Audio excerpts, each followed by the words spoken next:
Hello बच्चों, चलिए प्रश्न पढ़ते हैं। निम्न कथनों को पढ़िए तथा गलत कथन को चिन्हित कीजिए। हमें यहाँ पर प्रश्न के 4 विकल्प दिए हुए हैं। ए, किसी परमाणु में किन्हीं भी 2 इलेक्ट्रॉनों की चारों क्वांटम संख्याएं समान नहीं हो सकती है। बी, किसी उपकोष में सभी कक्षक समानांतर चक्रण के साथ सर्वप्रथम एकल रूप से भरे जाते हैं। क्रोमियम परमाणु का, हमें यहाँ पर सी दिया है, क्रोमियम परमाणु का बाह्य इलेक्ट्रॉनिक विन्यास जो होता है 3d4 4s2 है। डी, हाइड्रोजन वर्णक्रम की लाइमन श्रेणी पराबैंगनी क्षेत्र में स्थित होती है।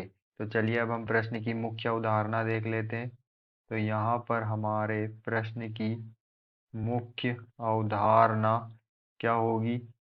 जो हमारी क्वांटम संख्याएं होती है, 4 क्वांटम संख्याएं होती है, उनमें क्वांटम संख्याओं में जो है एस क्वांटम संख्या जो जो हमारी मुख्य क्वांटम संख्या होती है, और एक एल जो द्विघांसी क्वांटम संख्या कहते हैं, एम ये जो होती है हमारी चुंबकीय क्वांटम संख्या होती है, और एस जो होती है हमारी चक्रण क्वांटम संख्या होती है। यहाँ पर जो हमारी जो पहली क्वांटम संख्या होती है वो क्या होती है? एन होती है। एन जो मुख्य क्वांटम संख्या होती है, एल जो होती है द्विघांसी क्वांटम संख्या, एम चुंबकीय क्वांटम संख्या, और एस क्या होती है?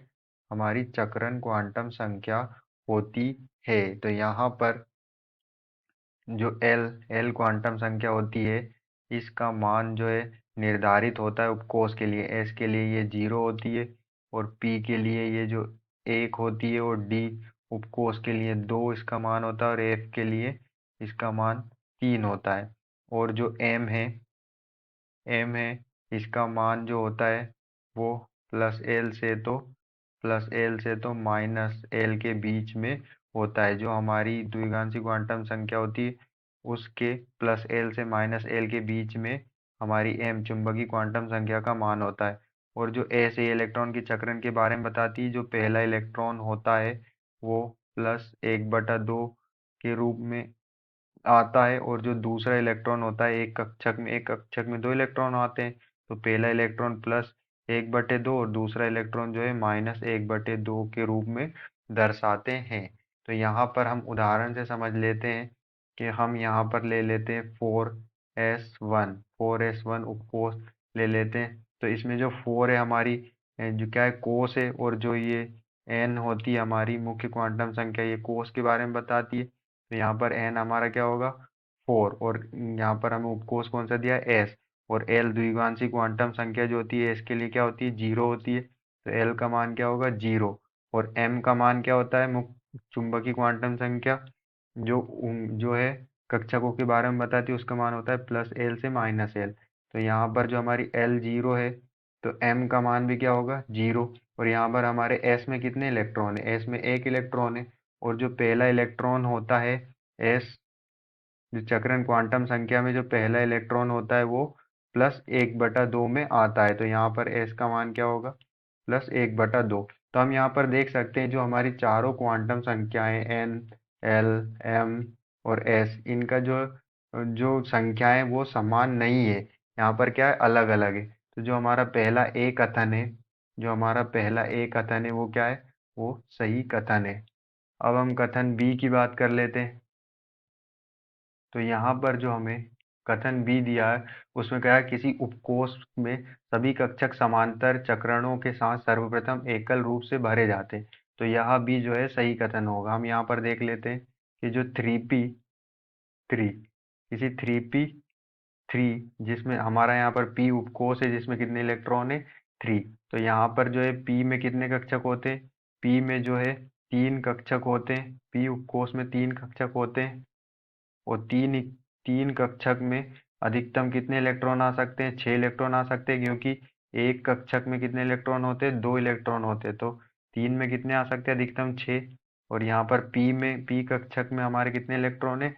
3 इलेक्ट्रॉन है। तो ये इन कक्षकों में हम समांतर चक्रण के सभी कक्षकों में जो है एक एक इलेक्ट्रॉन भरते हैं। यहाँ पर हम कह सकते हैं कि उपकोष के जो कक्षक होते हैं उसमें अधिकतम अयुग्मित इलेक्ट्रॉन की संख्या होने के बाद ही जो है हम युग्मित इलेक्ट्रॉन बना सकते हैं। तो यहाँ पर हमारे पास 3 इलेक्ट्रॉन थे, तो हमने तीनों अयुग्मित यहाँ पर भर दिए। अगर हमारे पास यहाँ पर कितने इलेक्ट्रॉन होते, 3 की जगह 4 होते, तो फिर हम तीन तीन इलेक्ट्रॉन एकल भरते। फिर दूसरा जो है दूसरे चक्रण वाला, पहला जो इलेक्ट्रॉन जाता है वो दक्षिणा वामावर्त वाला चक्रण वाला जाता है, और दूसरी बार वामावर्त चक्रण वाला। पहला जो इलेक्ट्रॉन होता है वो क्लॉकवाइज होता है और दूसरा एंटी क्लॉकवाइज। तो समान चक्रण का इलेक्ट्रॉन जो है सर्वप्रथम एकल रूप से भरे जाते हैं और फिर दूसरे रूप में क्या बनते हैं, जोड़े बनते हैं। तो जो हमारा कथन बी है वह भी क्या है, सही कथन है।